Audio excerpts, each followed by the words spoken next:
यूं तो बिहार सरकार का एक भी विभाग ऐसा नहीं है जहां खुलेआम घुसखोरी ना हो रहा हो, लेकिन विद्युत विभाग अपने आप में अनोखा है। यहां अगर कोई व्यक्ति सीधा जाता है और कहता है कि साहब हमको बिजली का कनेक्शन लेना है या मीटर लगवाना है, तो सामने वाला पैसे की डिमांड करता है। अगर आप पैसा नहीं दे पाते हैं तो सीधे कहते हैं कि काम नहीं हो पाएगा। लेकिन एक ऐसी खबर आई है जो आपको चौंका देगी। वहां कर्मचारी साहब सिर्फ ये नहीं कहते कि आप पैसा नहीं देंगे तो काम नहीं होगा, बल्कि ये कहते हैं कि अगर आप पैसा नहीं देंगे तो काम नहीं करेंगे, इसके उल्टे आप पर हम एफआईआर करेंगे।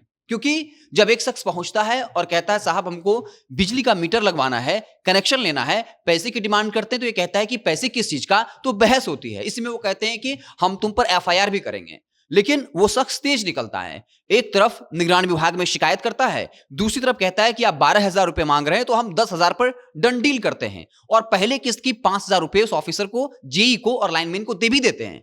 और अगली बार जब पैसा देने जा रहे होते हैं तो दूसरी तरफ निगरानी विभाग अपनी जाल बिछाता है और रंगे हाथ जेई साहब को, लाइनमैन को गिरफ्तार कर लेता है। ये पूरी खबर जो है वो साहबगंज थाना क्षेत्र से आई है। साहबगंज क्षेत्र में जेई साहब और जो लाइनमैन है उन्होंने पूरे दहशत मचा रखा था। बिना घूस के काम ही नहीं करते थे। खुलेआम ऐलान कर रखा था अगर बिजली का कनेक्शन लेना है, मीटर लगवाना है तो 12,000 रुपए देने होंगे। हालांकि थोड़ा बहुत बेचारे दरिया दिल थे, 2,000 कम कर देते थे, 10,000 रुपए कम से कम लेते थे। साहबगंज के आशापट्टी गांव के जाहिद नाम का एक शख्स पहुंचता है और कहता है कि हमको लगवाना है बिजली कनेक्शन, लेकिन वो जो है पैसे की डिमांड करते हैं, और फिर वो जो है जाल बिछाता है और उससे गिरफ्तारी होती है। जो जेई हैं वो गौतम कुमार हैं और साहबगंज के लाइनमैन मुंचुन राय, दोनों शख्स ने मिलकर गजब का खौफ मचा रखा था। निगरानी विभाग ने गिरफ्तार भी कर लिया।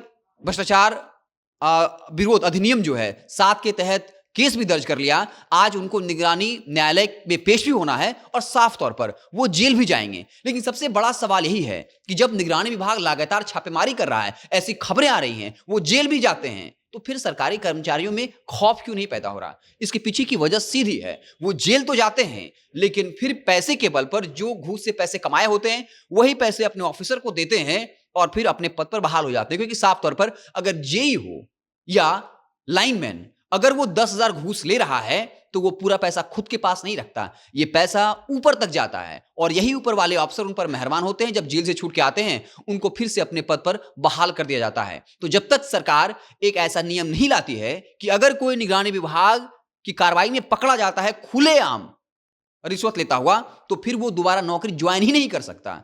तब जाकर ऐसे घटनाओं पर रोक लगेगी। हमने कल ही एक खबर बताया था जहां एक थानाध्यक्ष साहब और एक दरोगा साहब एक गांव में पहुंचते हैं छापेमारी करने। छापेमारी में 15 लाख रुपए सोने चांदी जैसे कीमती आभूषण जब्त करते हैं और फिर दोनों मिलकर एक साजिश रचते हैं और पूरा पैसा गबन करने के चक्कर में रहते हैं। हालांकि थाने के ही एक दरोगा ने पोल खोली, मामला ऊपर तक गया, कार्रवाई हुई और फिर यह पता चला कि दोनों साजिश करके पैसे गायब करना चाहते थे।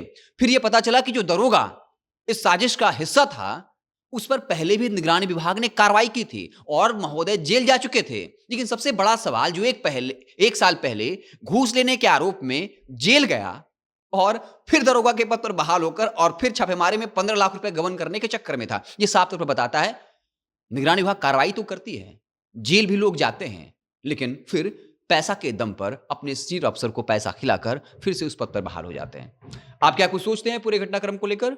जरूर बताइए। अगर आप हमें फेसबुक पर देख रहे हैं तो पेज को लाइक कर लीजिए, यूट्यूब चैनल को सब्सक्राइब कर लीजिए। बहुत बहुत धन्यवाद।